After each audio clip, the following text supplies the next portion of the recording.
a partner. I totally see Dr. Shravidya as a partner when it comes to IIU and what we want to accomplish with this amazing platform that's in 195 countries. She is probably our main collaborator, and it's no surprise.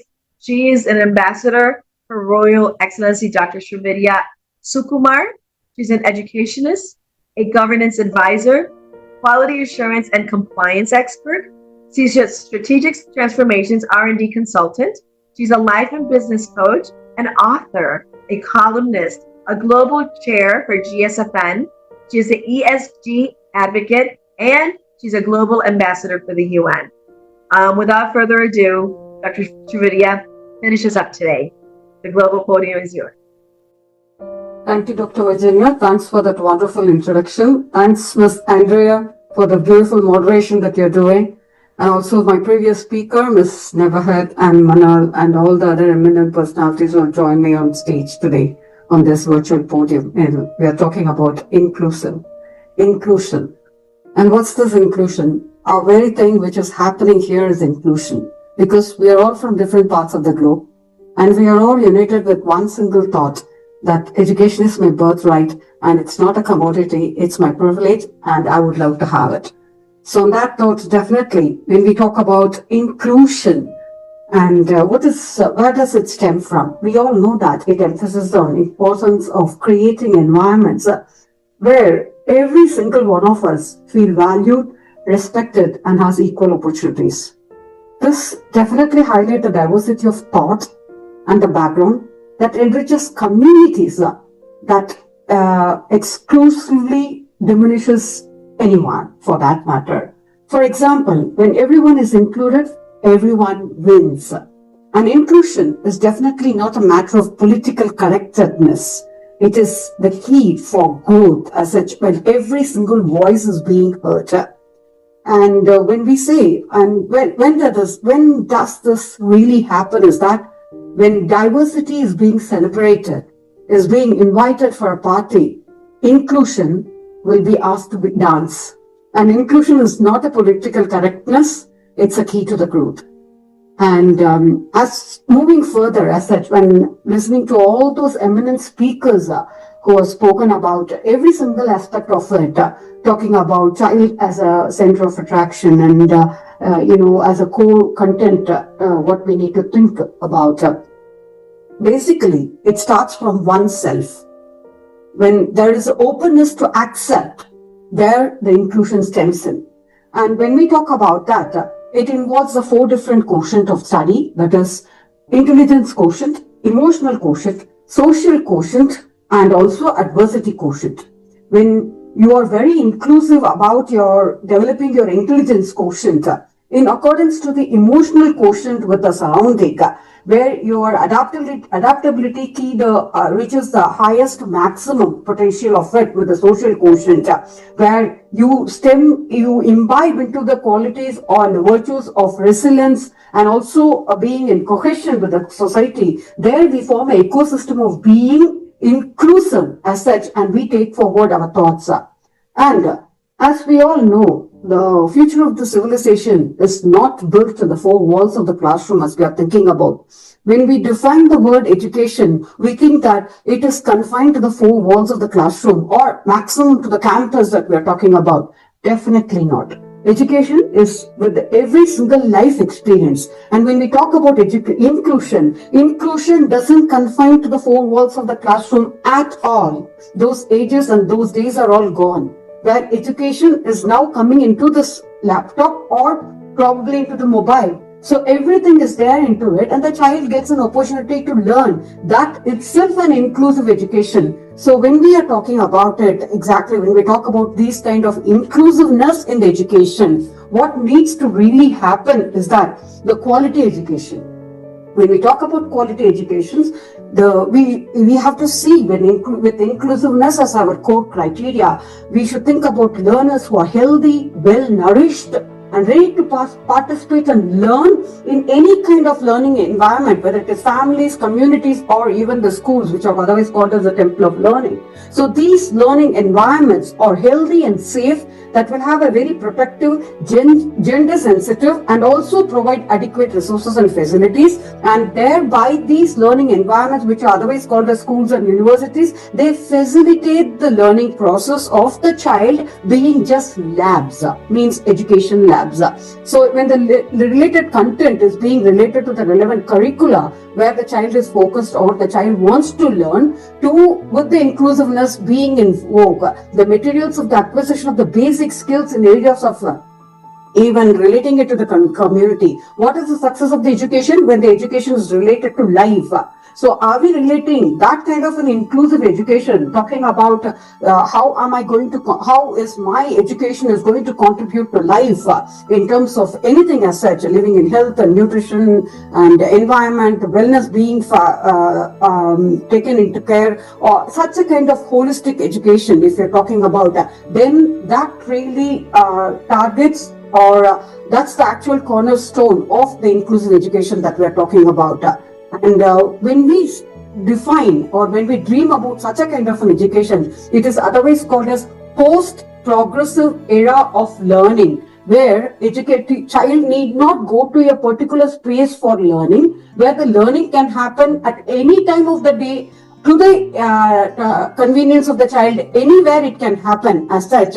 And that kind of education is otherwise called as post-progressive education, where every student is unique and the interests are being taken care with their own criteria, with their own interest, where personalized learning is achieved with the existing technology, with the help of the existing technology, where understanding comes in many forms as such. It could be in a collaborative learning or independent learning, or it could be a dissemination of knowledge, or from the multiple source of information which are available, where affectation is in the highest form of knowing, mean taking forward from unknown to the known, where inquiry is the basic cause and effect of the learning from the child's perspective, from his or her own perspective, taking into consideration of all the advantages and disadvantages, merits and demerits, and also the problems that they can come in, where learning happens as a beautiful stream of study, and teachers are only as facilitators. So when we are talking about that kind of inclusion, in that note, if I would like to share my presentation as such, give me just 2 minutes. I think I will be able to do it now.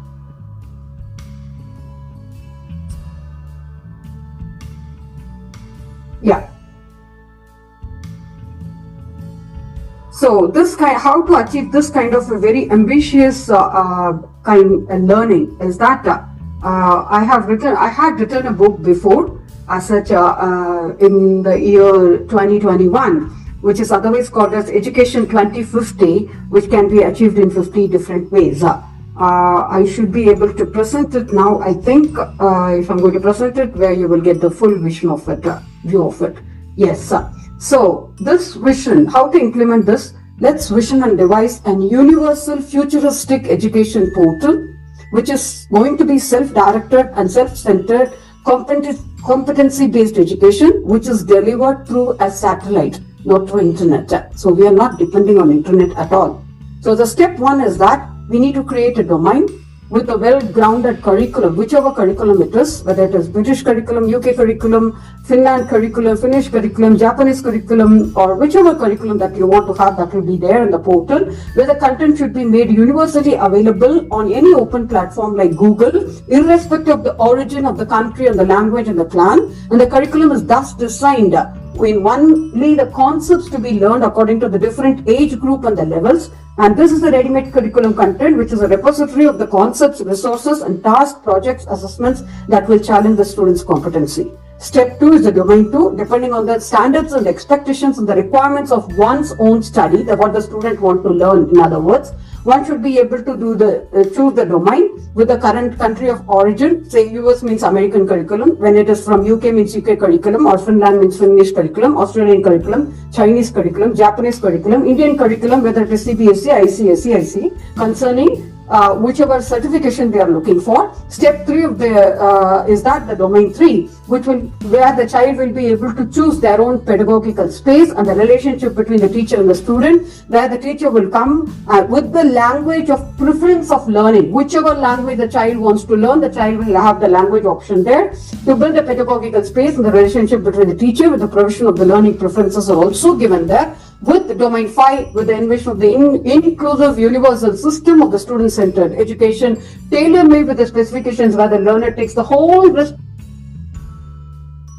responsibility of the learning process, including the projects and the resources which are available there, will advance the global solidarity, ending all current levels of inequality and discrimination differences. With the assessment reports generated at the end of every session, envisage, cohort, and devise that education for all for the cost of education, which is driven by the doctrine of the people, by the people, for the people, because it is not through internet, it is going to be a satellite education. So the student get an advantage of learning it at his or her own convenience and time zone, whichever time zone it is, whichever language they want to choose, they will choose. And who is going to be the tutor, that will also be chosen by the student themselves, and the assessment is given with the report is generated, and so that the education doesn't confine to the four walls of the classroom at all, where it is open, it is universal, and it is left to the learning process which the child decides to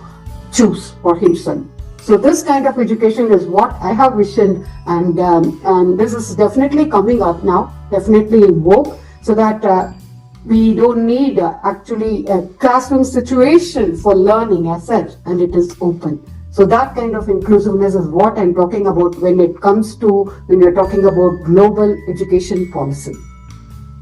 Thank you so much. Thanks IOU for giving that wonderful opportunity. Always a big thanks to Dr. Virginia for the commendable topic that she has chosen for today, and thanks to Ms. Andrea for having such a patient hearing, and Mr. Leoncio. Thank you so much. It has been a pleasure being here on this platform with all of you here. Thank you so much. Thank you, Dr. Sukumar, and I think you're epitomizing the saying of saving the best for last. It landed extremely well. You highlighted so many of the points that have run through like a red thread of all of the amazing educators and experts and speakers today. And I feel that with this compassionate roadmap for education, you highlighted two things. One, that we are united, and if we are not, we should be. And two, going back a little bit to the idea of mindset, it is the birthright. So it should be the birthright of all human beings to have access to good health care, to have access to people who care about them in their lives, and to have access to good education, however it is formalized or brought to them. And today, with technology and with so much research and new thinking, with you, the Calderons, really everyone who's been speaking, leading the way into this next iteration, because there is a shift happening globally. And, the shift right now is happening in the form of chaos. So the strongest leaders, meaning not with the muscle strength, but with the vision in their mind and the perseverance, are the ones who are going to lead this way into this new future. And I believe you're going to be at the forefront of it with so many of the speakers today. And these are just very, very important notes for us to really actively listen to, and then take into practice. So thank you so much. Thank you. Thank you. Pleasure is mine always. Thank you. Thank you so much, Dr. Shrividya. I knew you would be the right person to have. I really appreciate your flexibility and staying with us all the way to the end.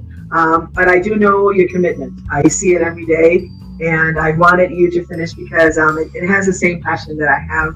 And as we come to close this inaugural Global Colloquium, it's our first one. It won't be our last. On behalf of World Education Policy in collaboration with International Internship University, I just want to express first and foremost our heartfelt gratitude to Andrea da Silva for her wonderful and thoughtful moderation.